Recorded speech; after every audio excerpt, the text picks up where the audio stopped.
একটু ওপেন করি। 81 পেজের একটা অ্যাজমা গাইডলাইন।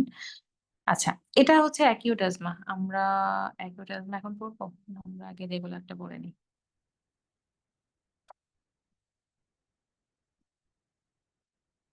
আচ্ছা, বাচ্চাদের আপনার মনে হয় বাচ্চাদেরটা পড়ানো হয় নাই পিডিতে, তাই না? এখানে পড়ানোর জন্য। আচ্ছা, ঠিক আছে, এটাই পড়ি।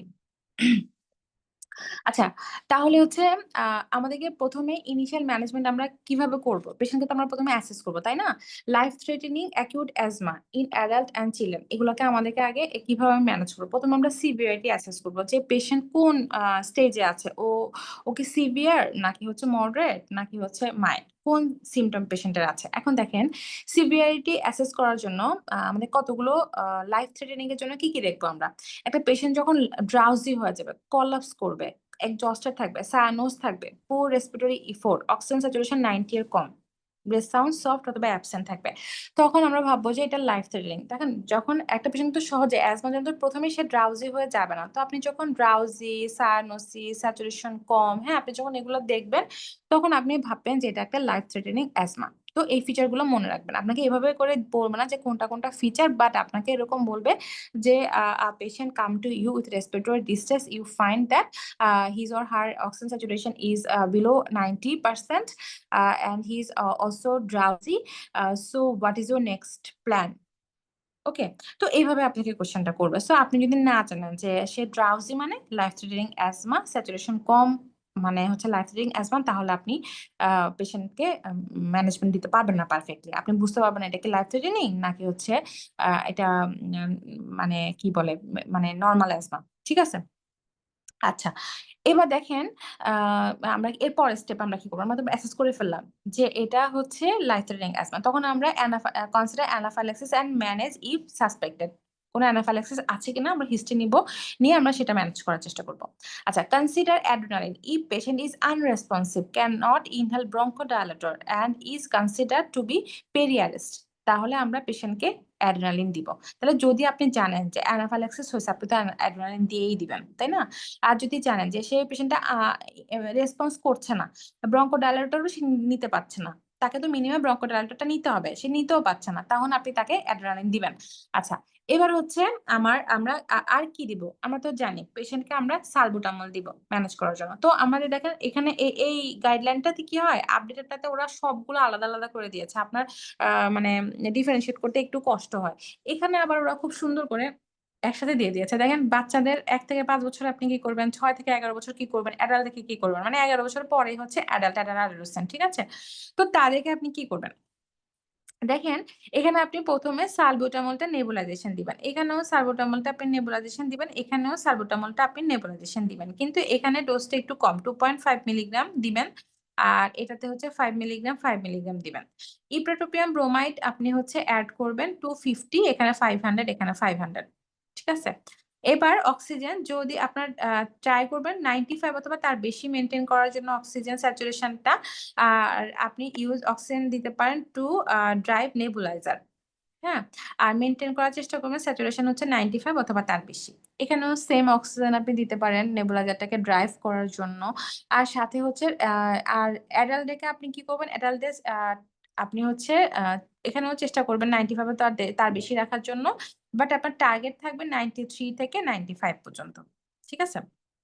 আপনার অ্যাডাল্টদের ক্ষেত্রে টার্গেটটা আরেকটু কম। আচ্ছা, এখন হচ্ছে আপনি কি করলেন? নেবুলাইজেশন করলেন, অক্সিজেনও দিলেন পেশেন্টকে। ঠিক আছে? দেওয়ার পর এখন কি হবে? আপনি pipe oxygen cylinder filter high flow regulator দিয়ে 6 লিটার পার মিনিট করে আপনি পেশেন্টকে অক্সিজেন দিলেন। স্যাচুরেশন মেইনটেইন করার চেষ্টা করলেন। এখন দেখলেন যে এরপর আপনি কি করবেন? ইমিডিয়েট ট্রান্সফার করবেন হায়ার সেন্টারে। তাই না? কারণ এটা তো লাইফ থ্রেটেনিং অ্যাজমা। আপনি তো এটা ম্যানেজ করতে পারবেন না। অথবা নোটিফাই সিনিয়র স্টাফ। আপনি তো একা ম্যানেজ করতে পারবেন না। সো আপনি নোটিফাই করবেন। এরপরে আপনি একবার তো তাকে কি দিলেন? নেবুলাইজ করলেন, অক্সিজেন দিলেন। ঠিক না? তারপর তাকে অ্যাসেস করলেন। সেগুলো করার পর আপনি এরপর আবার আপনি তাকে রিঅ্যাসেস করবেন। আরেকবার রিঅ্যাসেস করবেন আফটার স্টার্টিং নেবুলাইজ মানে সালবুটামল। সালবুটামল দেওয়ার পরে আপনি আবার তাকে অ্যাসেস করবেন। এখন দেখলেন যে ইমপ্রুভ হয়ে গেছে। ইমপ্রুভ যদি হয়ে যায় তখন তার ট্রিটমেন্ট প্ল্যান হবে হচ্ছে ম্যানেজড অ্যাজমার মতন। হ্যাঁ? এবার হচ্ছে যদি দেখেন যে পুরোপুরি ইমপ্রুভ করেনি, কিছুটা ইমপ্রুভ করেছে, তখন আপনি আবার কি করবেন? আবার আপনি সালবুটামলটা দিবেন এবং আবার মনিটর করবেন। তখন আপনি কি করবেন?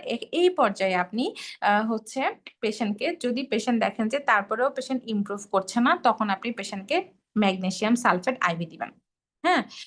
ওভার 20 মিনিটস আপনি দিবেন। দেওয়ার পর এরপরে হচ্ছে আপনি যদি মার্কড ইমপ্রুভ করে যায়, করার পরে আপনি তো আবার আগের মতো মানে ম্যানেজড অ্যাজমাতে চলে যাবেন। এরপরেও যদি পেশেন্ট ইমপ্রুভ না করে, তখন আপনি কি করবেন? তখন আপনি কন্টিনিউ করবেন সালবুটামল ইপাটোপিয়ামটা আপনি নেবুলাইজেশন কন্টিনিউ করবেন। Consider the need for NPV and intubation and ventilation. ঠিক আছে? Arrange transfer to retrieval to ICU. আপনি আইসিইউ ট্রান্সফার করে দিবেন। তো আপনি এটা মনে রাখবেন। এত কিছু না মনে রেখে আপনি মনে রাখবেন যে আপনি তো ওগুলা দিবেন, সাথে আপনি আইসিইউ ট্রান্সফার করবেন। ঠিক আছে? আচ্ছা। মানে কেন? যে ইনটিউশন, ভেন্টিলেশন এগুলো করার জন্য। ঠিক আছে? আচ্ছা দেখেন, এখানে এবার যদি নট ইমপ্রুভিং, প্রথমত সাম ইমপ্রুভমেন্ট হওয়ার পর আপনি ম্যাগনেসিয়ামটা দিলেন। এখানে কি? এখানে যদি একদমই ইমপ্রুভ করছে না, আপনি সালবুটামল দেওয়ার পর তখন আপনি ভেন্টিলেট করে ফেলবেন। এখানেই ভেন্টিলেট। যদি একটুও ইমপ্রুভ না করে, আপনাকে ম্যাগনেসিয়াম সালফেট দেওয়ার জন্য ১ম এ একটু ইমপ্রুভ করা লাগবে। যদি সেটা না করে তাহলে আপনি আগে তাকে ভেন্টিলেট করবেন। কারণ আমাদের এয়ারওয়েটা আগে সিকিউর করতে হবে। সো আগে আপনি ভেন্টিলেট করবেন। করে অথবা এনপিভি অথবা ইন্টিউবেশন করবেন, যেটা আপনার পেশেন্টের রিকোয়ারমেন্ট, করে তারপরে আপনি আবার পরে তাকে সালবুটামল দিয়ে ম্যাগনেসিয়ামে যাবেন। বুঝতে পেরেছি? আচ্ছা, এবার দেখেন আমাদের কিভাবে আমাদের পরের মেইনটেন্যান্স ডোজটা আমরা কিভাবে দিব? মেইনটেন্যান্স হচ্ছে আমরা ব্রঙ্কোডাইলেটর দিব, সাথে মনিটরিং করব পেশেন্টকে। আমরা এমডিআই দিব স্পেসারের মাধ্যমে। আর হচ্ছে 12 পাপ, বাচ্চাদেরকে হলো 6 পাপ। ইন্টারমিডিয়েট নেবুলাইজেশন দিব পেশেন্টকে। আর হচ্ছে ডোজটা আমাদের মনে রাখার দরকার নাই। রিঅ্যাসেস সিভিআরিটি, আচ্ছা পরে আমরা আবার রিঅ্যাসেস করব সিভিআরিটিটা। ঠিক আছে? তাহলে আমাদের দেখেন আমরা কি দিলাম? আমরা পেশেন্টকে নরমাল আমরা যা দেই, উইন্ডেল প্লাস, ঠিক আছে? উইন্ডেল প্লাস দিলাম, অক্সিজেন দিলাম। ঠিক আছে? দেওয়ার পরে আমরা আবার রিঅ্যাসেস করলাম। যদি সে ইমপ্রুভ করে যায়, গুড, আমরা তাকে মেইনটেন্যান্স এ চলে যাব। একটু ইমপ্রুভ যদি করে, আমরা সালবুটামলটা আবার দিব, সাথে ম্যাগনেসিয়ামটা দিয়ে দেব। যদি একটুও ইমপ্রুভ না করে, আমাদেরকে আর এগুলা দেওয়ার আগে কি করতে হবে? এয়ারওয়েটা সিকিউর করে ফেলতে হবে। ঠিক আছে? সো এই জিনিসগুলোকে আপনারা ছোট, ছোট করে সামারাইজ করে লিখে ফেলবেন, যে এখানে ধরেন আপনার নিজের মতো করে এরকম ৩ টা স্টেপ করবেন। ৩ টা